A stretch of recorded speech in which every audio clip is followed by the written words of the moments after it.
The weekend starts on a Friday evening here at London St Pancras station. Intercity call it their Romance of the Highlands tour. And what you're looking for is not any old commuter train, but the West Highlander, one of their VIP charter fleet.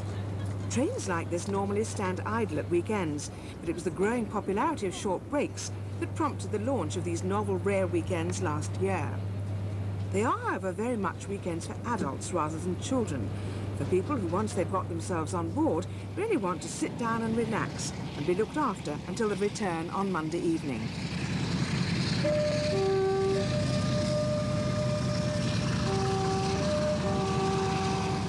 Once out of St Pancras, tonight's route north will take us via Edinburgh to Oban on Scotland's west coast.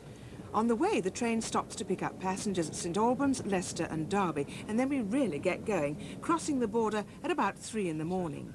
In the meantime, however, your maps and guidebooks have to be cleared away so that the table can be laid and you can meet the steward for your carriage. That's lovely, thank you.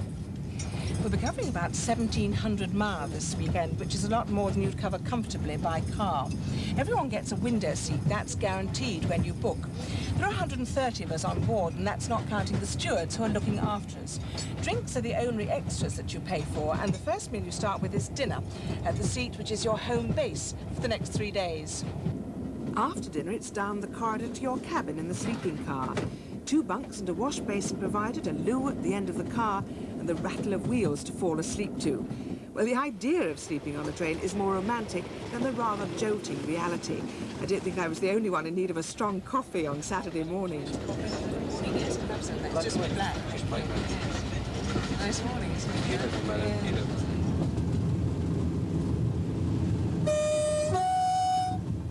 And the stewards also serve bacon and eggs before you reach Oban.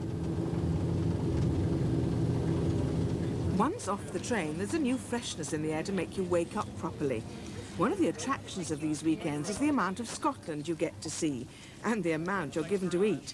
Today there's a packed lunch, because Saturday's sightseeing is not from the train, but a coach and ferry.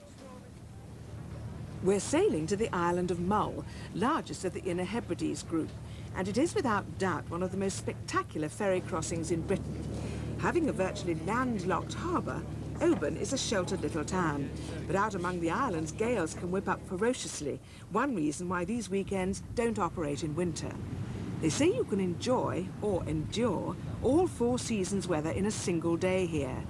Wrecks litter the sound of Mull, including one of a Spanish Armada ship, whose officers ended up languishing in the dungeons of Castle Duart. The crossing takes roughly 50 minutes. Until the pier was built at Craigienure in 1964, visitors to Mull had to be lowered over the side and then rowed ashore. Today, however, it's slightly more modern, and on the quay, coaches are waiting to take everybody, plus what's left of those packed lunches, on a tour of the island. It's deserted moorland virtually all the way, with the occasional seabird the only sign of life. Then there's a 10-minute ferry crossing to the famous little island of Iona, with its abbey and white sand beaches. Saturday night you spend at a hotel in Fort William. Having had dinner on the train as it crossed windswept Rannoch Moor, most people are happy to head straight for a bath and bed. Each room here has its own bath or shower. Sunday morning's breakfast naturally includes porridge made the Scots way, with salt. Then it's back to the station for a trip on a steam train. We're off to Mallaig, the little port for ferries to Skye.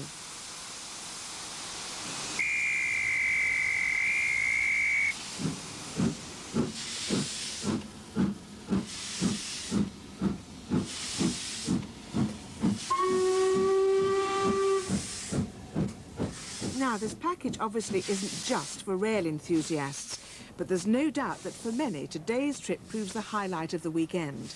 You certainly get the feeling the crew are enjoying it too. They call this Scotland's most scenic rail trip. Even the misty weather we encountered couldn't spoil the views, although the chilliness made some passengers wish they'd brought warmer clothes. En route to Mallaig, you pass the first concrete viaduct to be built in Britain, the 100-foot-high Glenfinnan Viaduct, and nearby, the monument to Bonnie Prince Charlie.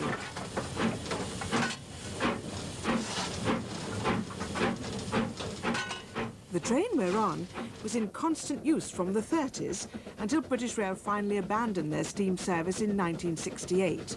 Today it's run and hired out to groups like ours by a Humberside preservation group. Incidentally, if you'd like to explore more of Scotland by rail, there's an alternative East Coast weekend that you can join.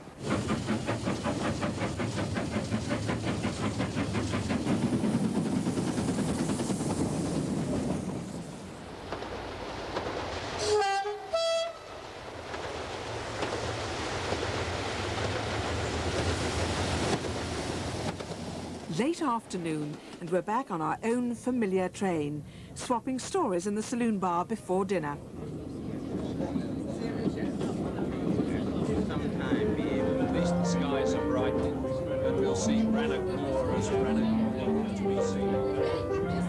Well, you certainly get a lot packed into the weekend, and the verdict amongst my fellow passengers is that it's very good value for money. The meals are delicious, and you're looked after extremely well. 2 tips, though: travel light, and remember to bring a warm sweater and a raincoat, because although you're in the train most of the time, Scotland can be rather damp and chilly. Apart from that, though, all you have to do is sit back and enjoy it.